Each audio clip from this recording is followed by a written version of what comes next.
Sometimes, 1 second is enough to make an entire studio fall silent. The sound didn't belong on a game show stage. It wasn't laughter or applause or the sharp buzz of a wrong answer. It was smaller than that, fragile. A soft, trembling cry cutting through the rhythm of bright lights and practiced smiles. For a moment, no one could tell where it came from. The cameras kept rolling. The audience shifted in their seats. And then Steve Harvey heard it. Not as noise, but as meaning.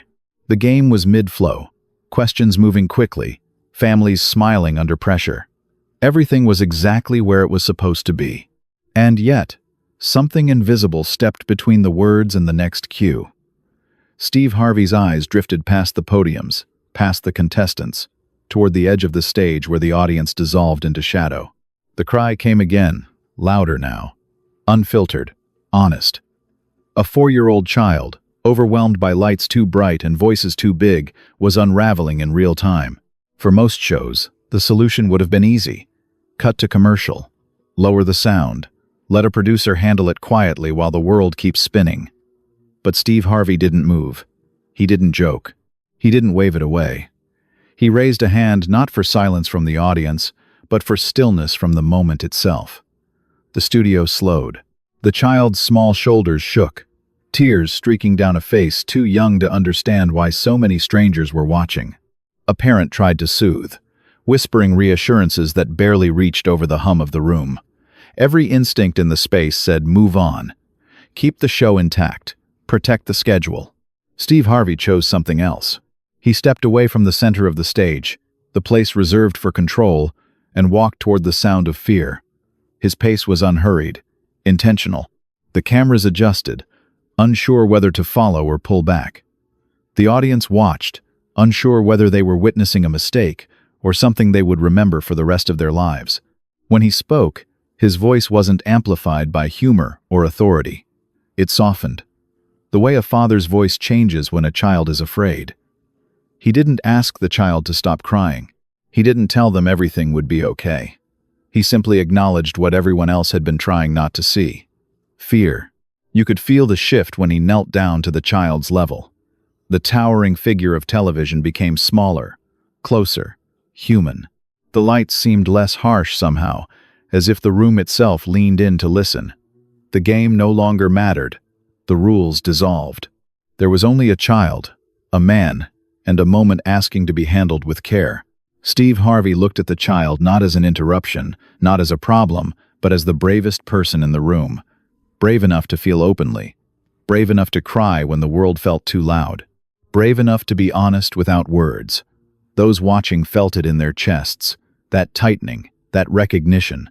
Because everyone there had been that child once, overwhelmed by something they couldn't explain, hoping someone would notice instead of rushing past.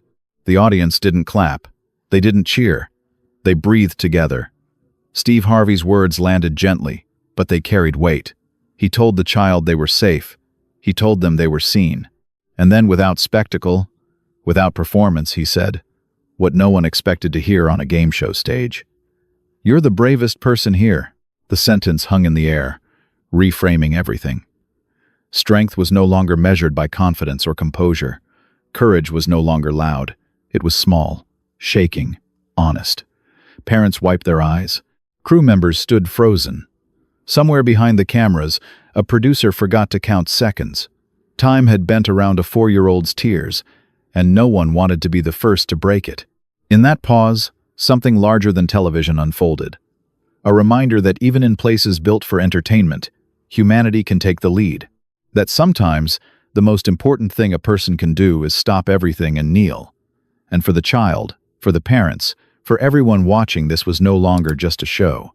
It was a moment that would follow them home. The child had not expected the room to stop for them.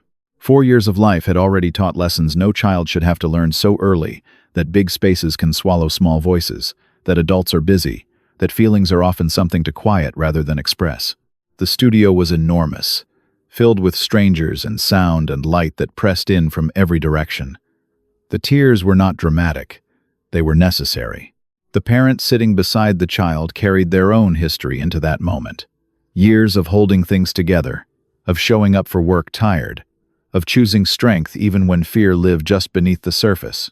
Bringing a child onto a television set had felt like a celebration, a chance to share something joyful, something memorable.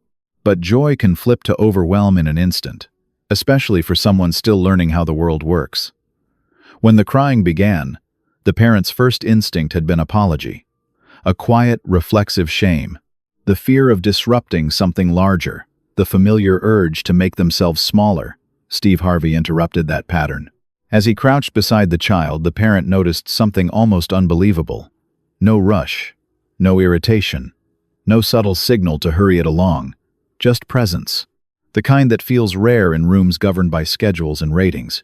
He asked the child's name softly, waiting for the answer instead of filling the silence.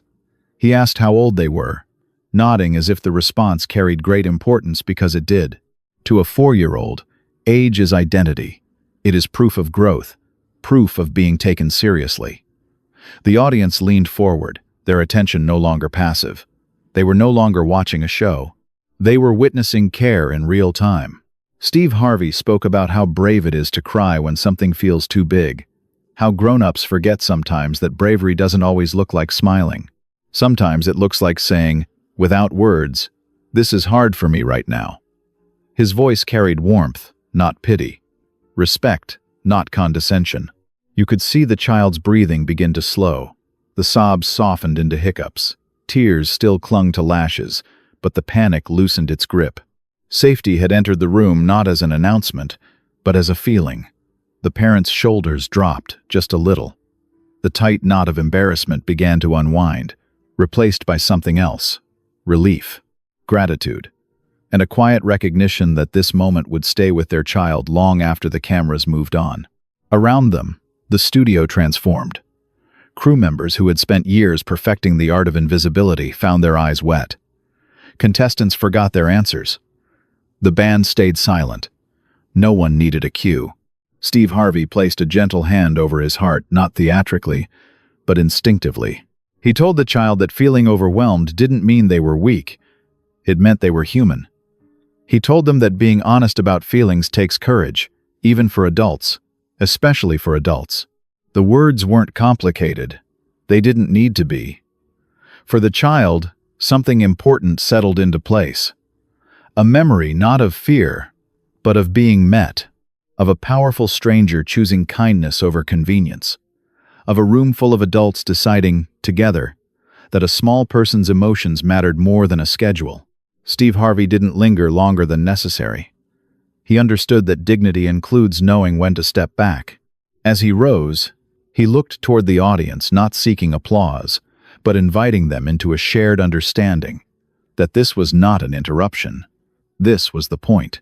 When the game eventually resumed, it did so gently, like a conversation picking up after a pause meant to matter.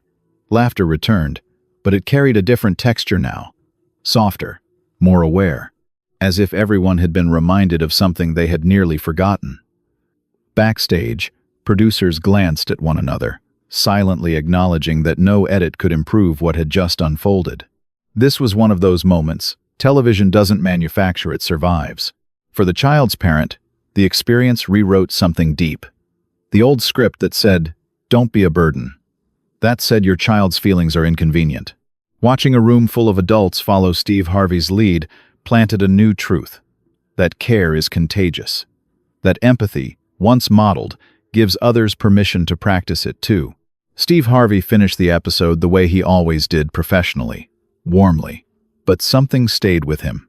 Not pride, responsibility. The understanding that every platform carries weight, and every pause sends a message. Long after the studio emptied, crew members would talk quietly about what they'd seen. Not about ratings, about parenting, about childhood, about moments when they themselves had needed someone to kneel instead of rushing past. The clip would later circulate, reduced to seconds. But those who were there knew the truth. The real moment wasn't the crying. It wasn't even the words. It was the decision to stop. The decision to see a child, not as an interruption, but as a person. And in that decision, something larger than television had unfolded. A reminder that compassion doesn't need a script, And courage doesn't need an audience.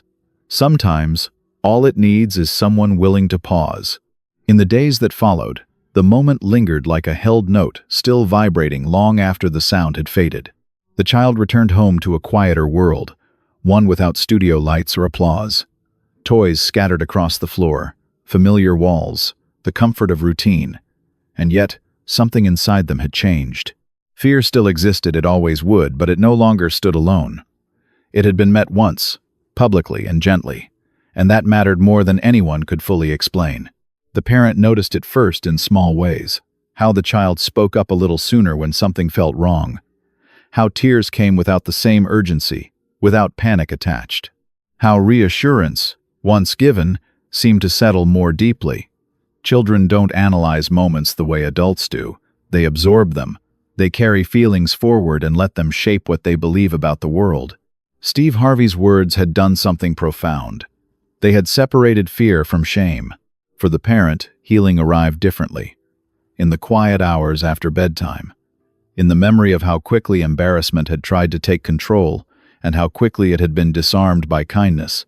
There was relief in realizing they hadn't failed, that their child's emotions were not a reflection of weakness, but of trust. Trust enough to feel openly. They replayed the moment often, not the cameras or the crowd, but the kneeling. The way power had lowered itself willingly. The way no one laughed. The way no one rushed them. That memory softened something old inside them. Something inherited. The belief that emotions must be managed before they are understood. Steve Harvey carried the moment with him too, though he rarely spoke of it. He had always believed that hosting wasn't just about guiding a show, it was about holding space, about noticing who was being overlooked. That day reaffirmed something he had learned long ago but never stopped relearning. That presence is louder than authority. He remembered the child's eyes, the shift from fear to focus, the quiet courage it takes to remain visible when everything inside wants to disappear. He understood that courage because he had seen it in adults too, men and women who smiled through pain until someone finally noticed. In interviews months later, when asked about meaningful moments on television, Steve Harvey spoke generally about listening, about slowing down, about remembering that ratings measure attention, not impact. He never framed himself as the hero of the story, because he knew better. The heroism belonged to a child who cried when the world felt too big, and to every adult who chose to learn from that honesty instead of correcting it. The audience felt the ripple long after the episode aired. Parents wrote messages describing how they had handled tears differently since watching. Teachers spoke of classrooms that grew a little gentler. Strangers recognized parts of their own childhoods in a moment they hadn't expected to see honored on television. Not everyone understood it. Some dismissed it as sentimentality. Others questioned whether such pauses belonged in entertainment at all. But healing rarely asks for consensus. It arrives quietly, where it's needed, and leaves behind a trace. For the child, years would pass before the full meaning of that day surfaced. Perhaps in a memory triggered unexpectedly. Perhaps in the instinct to kneel when someone else is afraid. Perhaps in the belief steady and unspoken that feelings are not a flaw to correct, but a signal to listen. The studio had felt sacred in that moment because it had been human, because people chose connection over control, and that choice, once made, does not vanish when the lights go down. Steve Harvey understood something many never learn, that leadership is not proven by command, but by care, by the willingness to pause an entire machine for one small voice, to let vulnerability reshape the room. Healing doesn't always look like closure. Sometimes it looks like permission. Permission to feel. Permission to take up space. Permission to be seen without apology. That day, a game show became something else entirely. A lesson. A mirror. A reminder. That bravery doesn't roar. It trembles. And when it does, the bravest response is not to silence it but to listen. Years from now, few people will remember the question that was being asked when the crying began. No one will recall the score, the prizes, or who won that day. Those details will fade the way television moments usually do, replaced by newer episodes, louder clips, faster distractions. But the pause will remain. It will remain because it did something rare. It redefined what mattered in a public space. It showed that even in a world designed to keep moving, stopping can be an act of courage. That dignity does not belong only to those who hold microphones, but to those who dare to feel openly when everything tells them not to. The child grew as children do, taller, louder, more confident in some ways, still tender in others. Life brought new rooms that felt too bright, new moments that felt too big. But somewhere underneath it all lived a quiet certainty planted early, that fear does not mean failure, that crying is not something to apologize for, that once, when the world felt overwhelming, it stopped and listened. That belief shaped choices, not dramatically, not all at once, but steadily. In how the child spoke up, in how they noticed others, in how they learned instinctively to meet emotion with patience instead of judgment. The moment didn't make them fearless, it made them honest. For the parent, the legacy unfolded in everyday decisions, in grocery store aisles and school drop-offs, in moments when tears appeared and the old instinct to hush, to rush, to minimize rose up again. But now, it was met by another memory, of a man kneeling, of a room choosing care, of the realization that responding with empathy does not spoil a child, it strengthens them. That parent carried the lesson outward, into conversations with friends, into quiet advocacy, into the way they showed up for other families navigating similar moments of overwhelm and doubt. Kindness, once witnessed, tends to multiply. Steve Harvey continued doing what he had always done, hosting, speaking, entertaining. The world still saw the humor, the timing, the authority, but woven into his presence was something deeper, sharpened by moments like that one, a readiness to pause, a willingness to disrupt the expected rhythm when humanity demanded it. He never claimed that the moment changed television. He knew better. Television changes only when people do. What it changed were individuals. It changed the crew member who later said they handled their own child's tears differently that night. The audience member who realized they had spent years suppressing emotions learned in childhood. The viewer at home who felt something loosen inside them as they watched a child be honored instead of managed. Those ripples cannot be measured. They don't show up in ratings or metrics, but they show up in lives lived with a little more softness, a little more courage. Sometimes, legacy isn't built through grand gestures or dramatic speeches. Sometimes, it's built through restraint, through the decision not to hurry, not to fix, not to silence, through the courage to kneel. The world often teaches children that strength means holding it together, that bravery means enduring quietly, that being good means being convenient. But that day, on a brightly lit stage, a different lesson slipped through. That bravery can cry, that strength can ask for help, that even the smallest voice deserves the full attention of the room. Sometimes, television doesn't just entertain, it heals. If this story touched your heart, subscribe and share so the world never forgets moments like these. This is Stories Left Behind, where human stories are never lost.